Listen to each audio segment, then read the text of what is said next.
But this is where my fathers died. This is where my ancestors paid a price.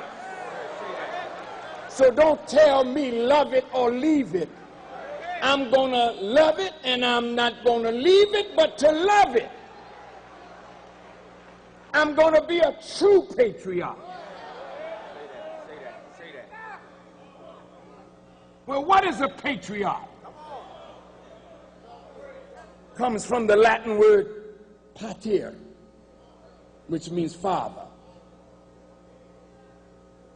The founding fathers of this nation set down a document. And anyone that reads that document would have to say there's some marvelous principles in that document. Once the country strays from those principles, a true patriot will not just wave a flag. The true patriot will call the errant one back to the principle that they are violating.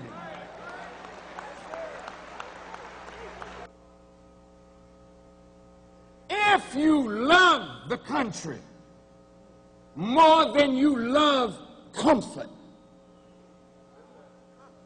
then if you see power misleading the people, you have an obligation. Well,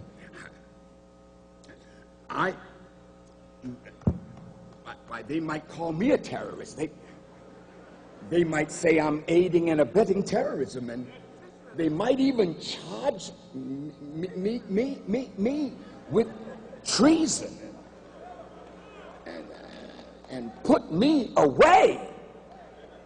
Yeah, they may do all of that. And you have to answer the question, what is better? For you to be quiet and let your nation go to hell and carry us with it? Carry your children down into the ditch of hell because you're too cowardly to stand up for what is right because you would suffer a little? Look at how many people are suffering a lot to bring this nation to where it is. Hell no. If nobody stands, God is sufficient for me. I'll stand alone with God, and I'll be the winner.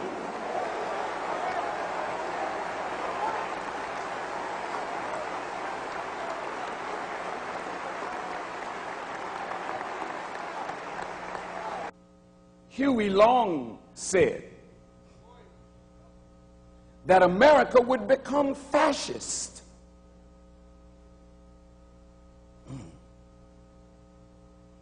And fascism would come under the guise of patriotism. Ooh. Adolf Hitler burned the Reichstag in Germany. And once the Reichstag was burned, they came up with all these draconian type laws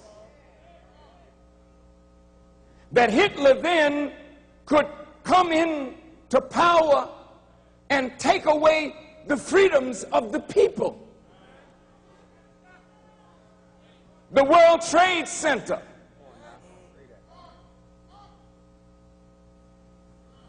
I don't know how a script writer that wrote the movie The Long Kiss Goodnight, how did he know in that movie members of the government were preparing a bomb? And I think they were going to bomb the World Trade Center. And I think when our brother Samuel Jackson was confronting this evil so-called American, they said, well, we'll just blame it on the Muslims And then we'll go before the Congress and get the billions of dollars in defense money that they have denied us.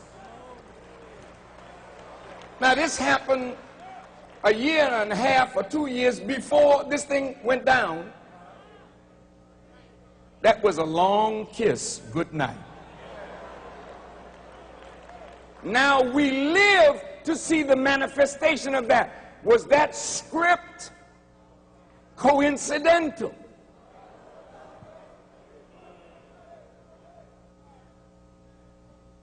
I remember reading that American scientists had broken the German code of the Enigma machine, and they were about to bomb a town in England, and the decision that had to be made was, if we halt this, they will know that we have the knowledge of their plans and have broken their code. So we have to let those people die. And the rationale was, it will save more lives in the future. So that village was bombed, and those people did die, but that was a decision made at the top. I'm not suggesting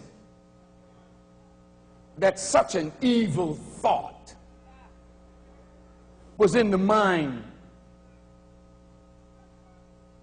of the leadership, but a lot has been going on in our government. Good people like Maxine Waters, good people like Congressman Hilliard, good people like Mervyn Dimely, good people are in the Congress. Good people are in government. But there has been, in recent times, a shadow government that makes decisions that Congress don't know anything about. You know what I'm saying.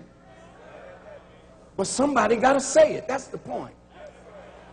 And I'm not going to allow you to be popping your finger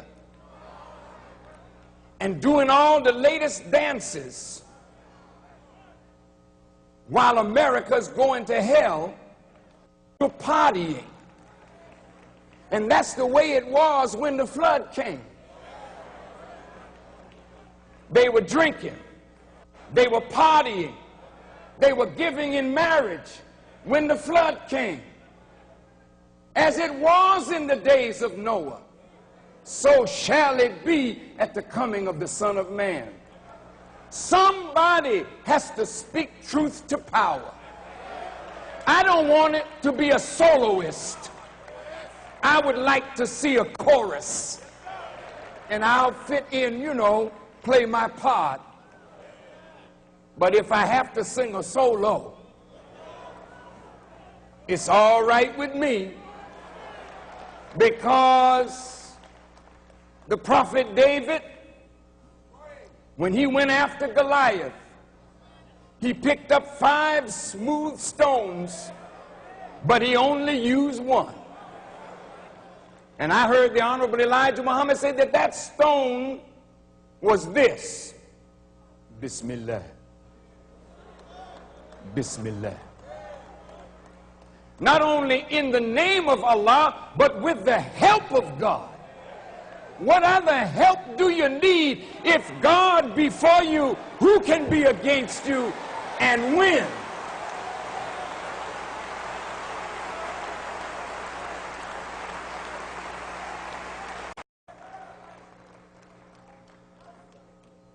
Politics is controlled by money.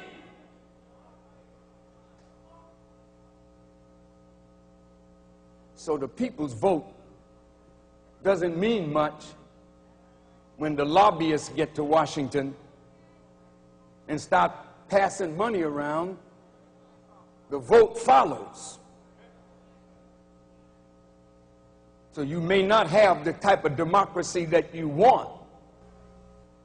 You must understand that power is linked in world politics to oil. And as the greatest industrial nation on the earth,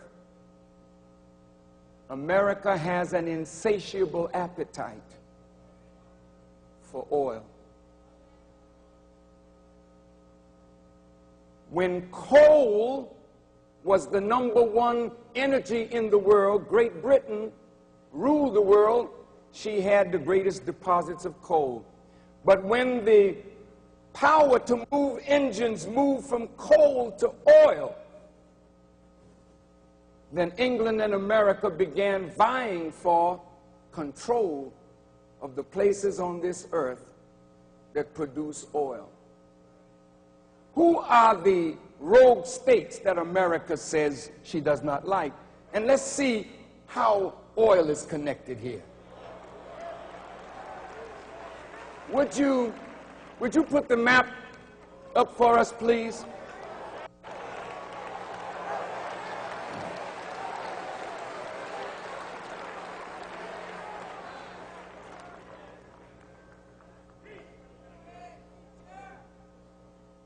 Now, I want you to point to Libya in North Africa.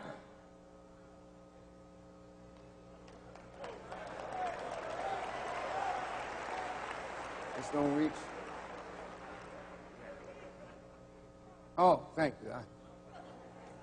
Now, this little desert country where most of the people live along the coast, because all of this is the desert, has the sweetest crude oil. One of the 3 countries in the world with the sweetest crude is Libya, Nigeria, and there's another one we'll get to. Now, if you hear the song we sing, how's it go? From the halls of Montezuma to the shores of Tripoli. Where's Tripoli?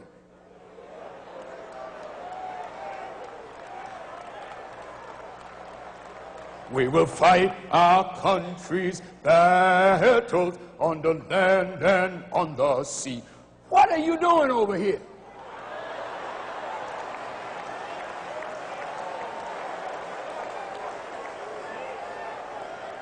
Did these people bother you? No, they got oil. America had bases here. Military bases for what? Oil. They had a king called Idris. And Muammar Gaddafi, as a young man, in a bloodless coup, overthrew the king. And then kicked the British out, the Americans out, and nationalized the oil. Now he could raise the standard of living of all the Libyans with money left over to aid the liberation struggle of people all over the world. America got very upset with that. You messing with us, Gaddafi? You're a terrorist.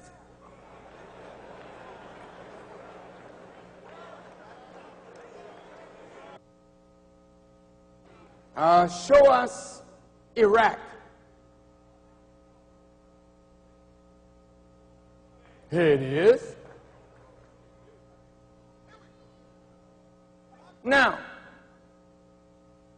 Iraq has a lot of oil.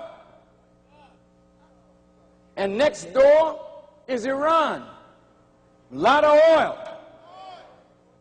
So in Iran, there was a man by the name of Mohammed Mossadegh.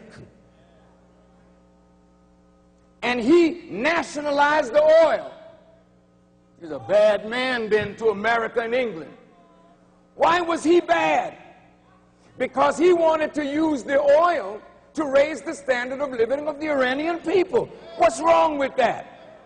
Nothing wrong with that to our eyes. Something was wrong with that to the eyes of the rich and the powerful. So they organized a coup and overthrew him and placed a man on the throne called the Shah of Iran, Reza Pahlavi. Now, as that was their man in Iran, they gave him weapons, modern planes, but he was a Muslim, but he was not deep in the religion. So under him, the religion suffered. So the people that wanted their religion to come back to purity started organizing. The leader of that was Imam Khomeini. He found a home in Iraq, then he found a home in France, and then they overthrew the Shah. When they overthrew the Shah, they brought him back from France. He becomes the leader of Iran, angry with America. So they're upset with him. Okay, what do you do about it, America? I'll tell you what we're going to do. Show me the map of the Middle Eastern part of the world.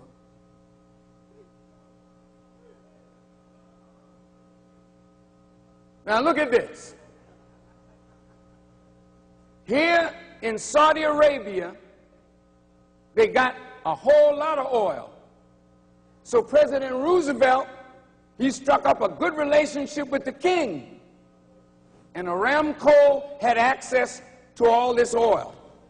The kings lived well, but they did well for their people, but it was no democracy.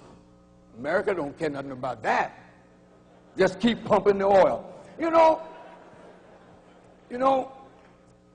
every one of us has somebody in our family that is a victim of drugs. Do you? And you know something about a drug addict? It's your son, it's your daughter. But ooh, they become artful liars. I mean, they can make up the fanciest stories just to get money to get to the drug. If you don't give them the money, when you turn your back, your fur coat is gone. When you turn your back, this is gone, that is gone. They become thieves, and then soon, if they get real bad, they become murderers. You know, America is an oil junkie.